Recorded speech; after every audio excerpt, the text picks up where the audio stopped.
తరువాతి కథ శివ శివానీల వివాహం. బ్రహ్మదేవుడు దక్షుని ఇంటికి వెళ్లి యుక్త వయసు వచ్చిన సతీదేవితో ముచ్చటలాడాడు. ఆమెకు తగ్గ వరుడు శివుడేనని జ్యోతిషం చెప్పాడు. పరమేశ్వరుని గురించి తపస్సు చేయమని చెప్పాడు. బ్రహ్మ ఆజ్ఞను అనుసరించి సతీదేవి తమ పూజాగృహంలో నందావ్రతాన్ని ప్రారంభించింది. నందాతిథులంటే పాడ్యమి, షష్ఠి, ఏకాదశులు విధి విధానాలు పాటిస్తూ శివారాధన చేసింది. బ్రహ్మ, విష్ణు, ఇతర దేవతలు శివుని వద్దకు వెళ్లారు. లోక కళ్యాణం కోసం వివాహం అడమని ప్రార్థించారు. శివుడు వారి ప్రార్థనను మన్నించి వివాహం చేసుకోవటానికి అంగీకరించాడు. తనకు తగిన కన్యను వెతకమన్నాడు. వారు దక్ష ప్రజాపతి కుమార్తె సతీదేవిని గురించి చెప్పారు. ఆమె తపస్సు గురించి చెప్పారు. శివుడు నేరుగా సతీదేవికి ప్రత్యక్ష దర్శనం ఇచ్చాడు. ఆమె వ్రతదీక్షను మెచ్చుకున్నాడు. తాను ఆమెను వివాహం చేసుకుంటానని వరం ఇచ్చి వెళ్ళాడు. సతీదేవి ఆనందానికి హద్దులు లేవు. శివుని వరం గురించి తల్లిదండ్రులకు చెప్పింది. వారికి పట్టరాని సంతోషం కలిగింది. పరమేశ్వరుని వద్దకు ఎలా వెళ్ళాలి, ఏమని అడగాలి, శివుడు అంగీకరిస్తాడా అంటూ దక్షుడు ఆందోళన పడుతున్నాడు. సతీదేవికి వరమిచ్చి వెళ్లిన శివునికి విరహతాపం అధికమైంది. శివుడు బ్రహ్మను స్మరించాడు. బ్రహ్మ సరస్వతితో కూడి శివ దర్శనానికి వెళ్ళాడు. సతికి తాను వరమిచ్చిన సంగతి, సతి తన తండ్రితో మాట్లాడి వివాహం ద్వారా తనను చేపట్టమన్నదని శివుడు బ్రహ్మకి తెలియజేశాడు. దక్షుని వద్దకు వెళ్లి వివాహమునకు కావలసిన ఏర్పాట్లు చూడమని బ్రహ్మను కోరాడు. ఆందోళనతో ఉన్న దక్షుని వద్దకు బ్రహ్మదేవుడు వెళ్లి శివుడు పంపగా వచ్చానని, ఎటువంటి ఆందోళన అవసరం లేదని, వివాహానికి ఏర్పాట్లు చేయమని చెప్పి ఆశీర్వదించి వెళ్ళాడు. మరల బ్రహ్మగారు శివుని వద్దకు వెళ్లి దక్షుడు కూడా సుముఖంగా ఉన్నాడని, వివాహ ఏర్పాట్లలో ఉన్నాడని తెలిపాడు. శివుడు బ్రహ్మమానస పుత్రులందరినీ పిలిపించి తన గణములతో కూడి వివాహానికి తరలి వెళ్ళాడు. దక్షుడు మగపెళ్లి వారికి ఎదురు వెళ్లి స్వాగతం పలికి విడిదికి తీసుకువెళ్ళాడు. వివాహం జరిపించటానికి పురోహితుడు కావాలి. శివానీలకు సూచనలిస్తూ ఆదేశాలిస్తూ పెళ్లితంతు నిర్వహించగల సమర్థుడు, ధైర్యవంతుడు అయిన పురోహితుడు ఎవరని దక్షుడు ఆలోచించగా బ్రహ్మదేవుడు తప్ప వేరొకరు కనిపించలేదు. దక్షుడు బ్రహ్మదేవుని పాదాలు స్పృశించి వివాహానికి పౌరోహిత్యం చేయమని ప్రార్థించాడు. బ్రహ్మదేవుడు సంతోషంతో అంగీకరించాడు. శుభముహూర్తంలో బ్రహ్మదేవుడు శివునికి సతీదేవికి వేదోక్తంగా వివాహం జరిపించాడు. దేవతలందరూ సతీ శివులకు నమస్కరించి మరల తామే పెళ్లి పెద్దలుగా అక్షంతలు వేసి నూతన వధూవరులను ఆశీర్వదించారు. శివుడు సతీదేవిని నందిపై కూర్చుండబెట్టి తాను ఆసీనుడై కైలాసానికి వెళ్ళాడు. తరువాతి కథ శ్రీరాముడే శ్రీ మహావిష్ణువు అని తెలుసుకున్న సతీదేవి. పరమేశ్వరుడు సతీదేవితో విహరించటానికి భూలోకానికి వచ్చాడు. అక్కడ దండకారణ్యంలో సీత జాడ తెలియక దుఃఖిస్తున్న శ్రీరాముణ్ణి ఆయన తమ్ముడు లక్ష్మణుణ్ణి చూశాడు. రామా, జయము జయము అని రామునికి నమస్కరించి పక్కకి తప్పుకున్నాడు. రాముడు ఆ ఆది దంపతులను చూడలేదు. సతీదేవికి ఆశ్చర్యం వేసింది. ఈ జగత్తంతా పరమేశ్వరుని అధీనంలో ఉంది. అటువంటి పరమేశ్వరుడు ఒక మానవునికి నమస్కరించడమేమిటి అని సందేహపడింది.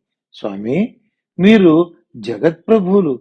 మీరు ఒక సామాన్య మానవునికి నమస్కరించి జయము పలికి వినయంగా పక్కకి తప్పుకోవడం ఏమిటి? నాకు వివరంగా తెలియజేయండి అని ప్రార్థించింది. పరమేశ్వరుడు, సతీ, వారిరువురు రామలక్ష్మణులు. ఎర్రనివాడు లక్ష్మణుడు ఆదిశేషువు, నీలమేఘశ్యాముడు విష్ణుమూర్తి. రాముని భార్య సీతాదేవి అపహరించబడింది. ఆ వియోగంలో ఆమె కోసం అన్వేషణలో ఉన్నాడు అని చెప్పాడు. సతీదేవి నమ్మలేదు. శివుడు గ్రహించి సతీదేవిని స్వయంగా పరీక్షించుకోమని చెప్పి పంపాడు. సతీదేవి సీతగా రూపం ధరించి దుఃఖితురాలై ఒక చెట్టు కింద కూర్చుంది.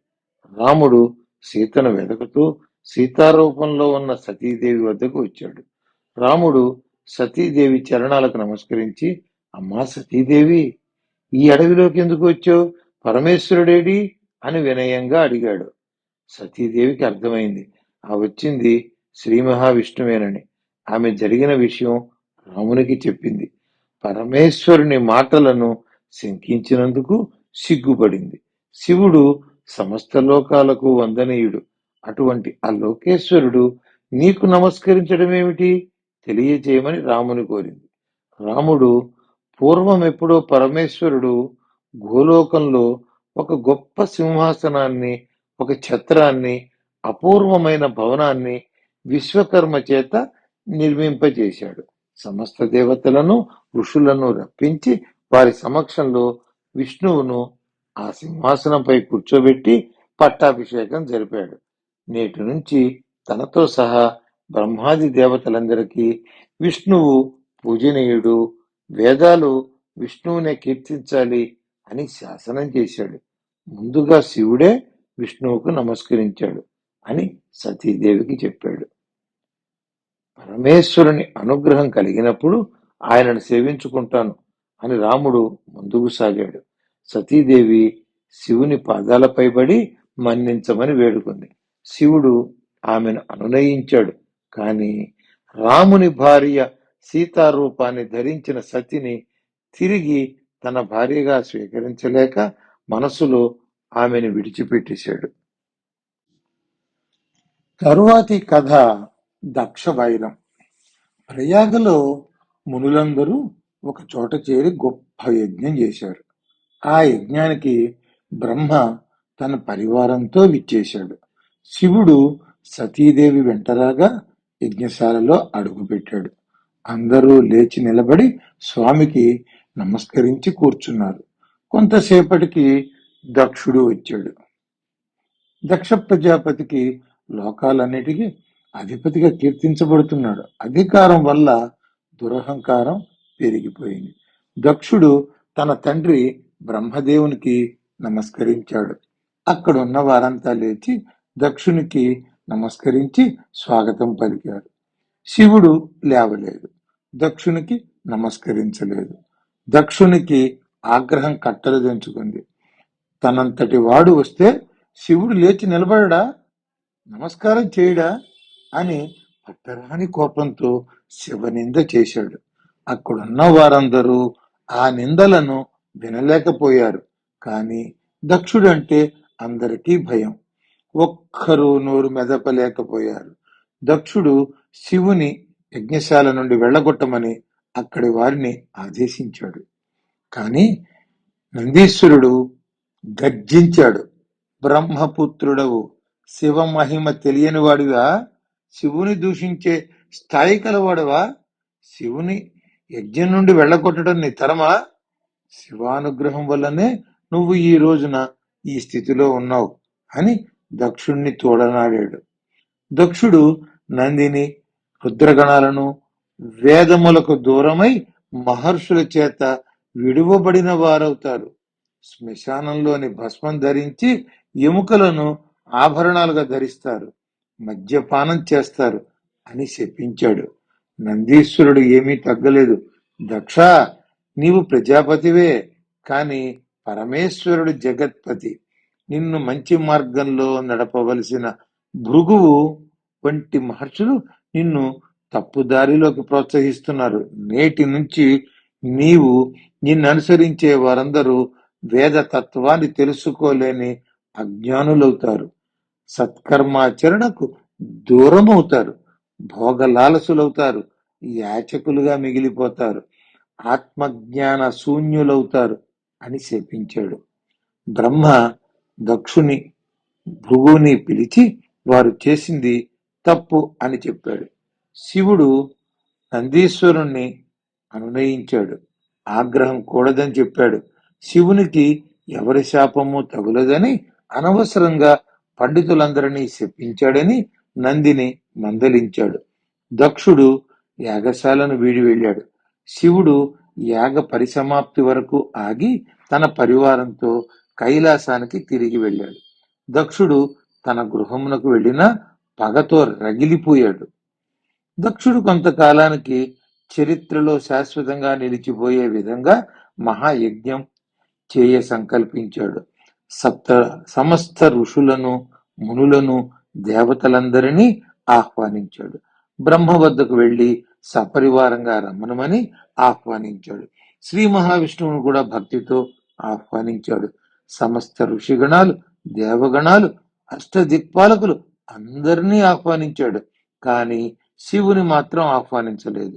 సతీదేవి తన కుమార్తె అయిన శివుని భార్య అవటం చేత ఆమెకు కూడా ఈ యజ్ఞంలో పాలు పంచుకునే భాగ్యం లేదని ఆ దంపతులను తోలనాడాడు.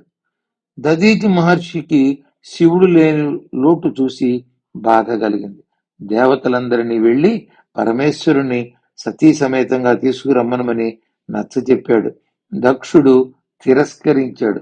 దధీచి దక్షుని దోషులు వినలేక యజ్ఞవాటికను వీడి వెళ్లిపోయాడు. తరువాతి కథ సతీదేవి ఆత్మాహుతి. దక్ష ప్రజాపతి నిర్వహిస్తున్న మహాయాగానికి ఆనందోత్సాహాలతో ఆకాశ మార్గాన పయనిస్తున్న దేవతలను సతీదేవి చూసింది. తన చెలికత్తెను పంపి వారు ఎక్కడికి వెళుతున్నారో, విశేషం ఏమిటో కనుక్కుని రమ్మనమని పంపింది. వారు దక్షుడు చేస్తున్న యజ్ఞానికి వెళుతున్నారని తెలిసి తనకు ఆహ్వానం అందలేదని ఆందోళన చెంది పరుగు పరుగున పరమేశ్వరుని చేరింది. యజ్ఞవార్తను తనకు చెప్పలేదేమిటని అడిగింది. ఇద్దరం కలిసి తన పుట్టింటిలోని శుభకార్యానికి బయలుదేరదామని కోరింది. శివుడు దక్షుడు తనను అవమానపరిచాడని, ఆ కోపంతోనే తనకు ఆహ్వానం అందలేదని తెలియచేశాడు. సతీదేవి కృంగిపోయింది. తన తండ్రి అంతటి అపరాధం చేశాడు, శివదూషణ చేశాడా అని బాధపడింది. తాను వెళ్లి తండ్రి ఆలోచనను తెలుసుకుని వస్తానని చెప్పింది. శివుడు వెళ్లవద్దని, అవమానం పొందుతావని హెచ్చరించాడు.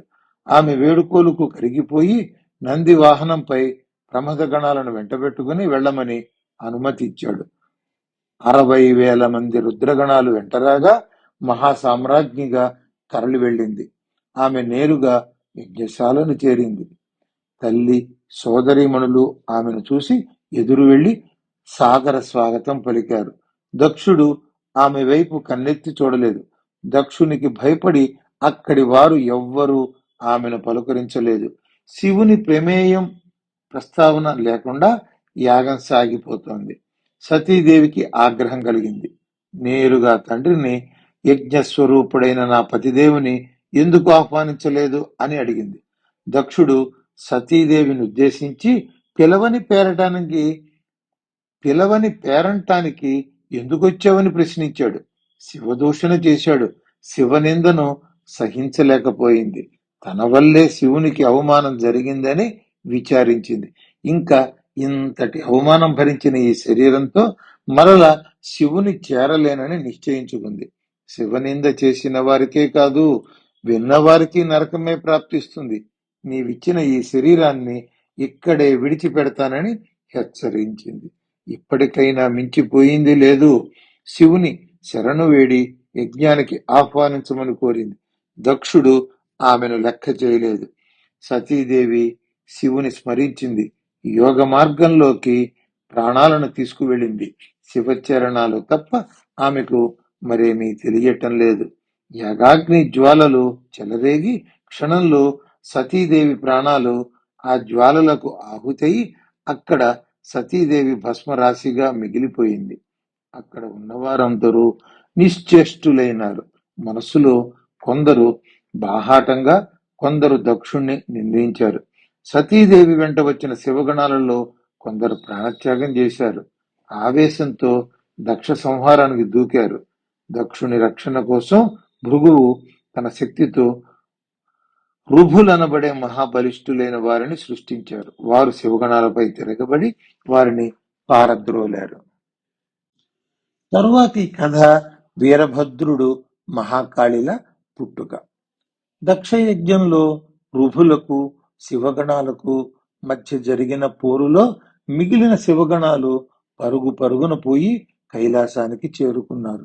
పరమేశ్వరునికి సతీదేవి ప్రాణత్యాగం గురించి, అక్కడ జరిగిన బీభత్సం గురించి తెలియచేశారు. వారి దీన వదనాలను చూసి తన సతీదేవి ఆత్మాహుతి గురించి విని శివుడు చెలించిపోయాడు. వెంటనే నారదుడిని స్మరించాడు. నారదుని ద్వారా మొత్తం వృత్తాంతాన్ని తెలుసుకున్నాడు. తీవ్రమైన ఆగ్రహంతో కదిలిపోయాడు. తన జటను పెరికి అక్కడ ఉన్న కొండ మీదకి విసిరాడు. ఆ జట తాకిడికి ఆ కొండ 2 భాగాలుగా పగిలిపోయింది. ఆ జట ఒక భాగం నుండి శివుని అంత మహాబలవంతుడు అయిన వీరభద్రుడు పుట్టాడు. భూమండలానికంటే అధికమైన ఆకారం కలిగి ఉన్నాడు. జ్వలిస్తున్న అగ్ని వలె ప్రకాశించాడు. 1000 భుజాలు కలిగి ప్రళయాకారంలో కనబడ్డాడు. శివుని జట 2వ భాగం నుండి మహాకాళి పుట్టింది. కోటానుకోట్ల భూతాలు ఆమె నుండి బయటకు వచ్చి శివదర్శనం చేసుకుని తిరిగి మహాకాళిలో ఐక్యమైనాయి. వీరభద్రుడు వినయంగా తాను చేయవలసిన కార్యాన్ని ఆజ్ఞాపించమని శివుని కోరాడు. శివుడు దక్షుని యజ్ఞాన్ని ధ్వంసం చేసి అడ్డు వచ్చిన వారందరినీ సంహరించి రమ్మనమని ఆదేశించాడు. దక్షునికి యజ్ఞవాటికలో అపశకునాలు గోచరించాయి. ఆకాశవాణి రాబోవు ఉపద్రవాన్ని హెచ్చరించింది. దక్షుడు విష్ణుమూర్తి పాదాలపై పడి శరణు వేడాడు. విష్ణువు దక్షునితో తత్వం తెలుసుకోమని బోధించాడు. దక్షునికి భయం మొదలైంది. తలకేది ఎక్కటం లేదు. విష్ణువు యజ్ఞరక్షకుడు, సర్వులకు ప్రభువైన పరమేశ్వరుని ధిక్కరించావు, అవమానించావు, నిందించావు. అయినా పరమాత్మ దయాళువు, ఆయననే ప్రార్థించమని విష్ణువు నచ్చచెప్పాడు. వీరభద్రుని వెంట శివుడు 1,000,000 మంది వీరభద్రునితో సమానులైన అనుచరులను పంపించాడు. మహాకాళి ఆమె గణాలతో తరలివచ్చింది. అక్కడున్న వారిలో చాలా మంది భయంతో పారిపోయారు. ఇంద్రుడు దేవతలతో కలిసి యుద్ధం చేశాడు. దేవతలు పారిపోయారు. ఇంద్రుడు దేవగురు బృహస్పతిని తమకు విజయం పొందే మార్గం తెలియజేయమని కోరాడు.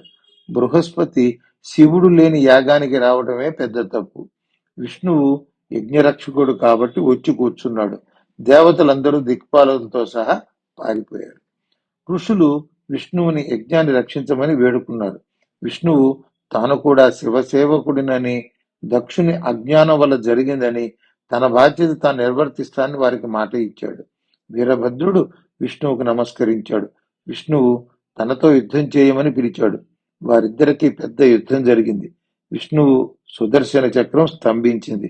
ధనుస్సు విరిగిపోయింది. బ్రహ్మ విష్ణువులు యజ్ఞవాటికను వీడారు.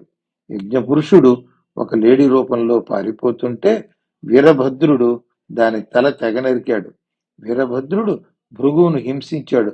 ఆయన దంతాలు పెరికివేశాడు. భగుడని వాని కళ్ళు పీకేశాడు. దక్షుడు అంతర్వేదిలో దాక్కున్నాడు. వీరభద్రుడు దక్షుని బయటికి లాగి తల నరికాడు. దక్షుడు యోగమాయతో మరల తన తలను అతికించుకున్నాడు. వీరభద్రుడు మరల దక్షుని తల నరికి ఆ తలను తెచ్చి యజ్ఞకుండంలో ఆహుతికి వేశాడు. విధ్వంసం పూర్తి అయింది. వీరభద్రుడు తన అనుచరులతో తిరిగి కైలాసానికి చేరుకున్నాడు. అందరికీ నమస్కారం. ఈ వీడియో మీకు నచ్చినట్టయితే ఇలాంటి మరిన్ని వీడియోలు చూడాలనుకుంటే మన ఛానల్ని లైక్ చేయండి, సబ్స్క్రైబ్ చేయండి. ధన్యవాదాలు.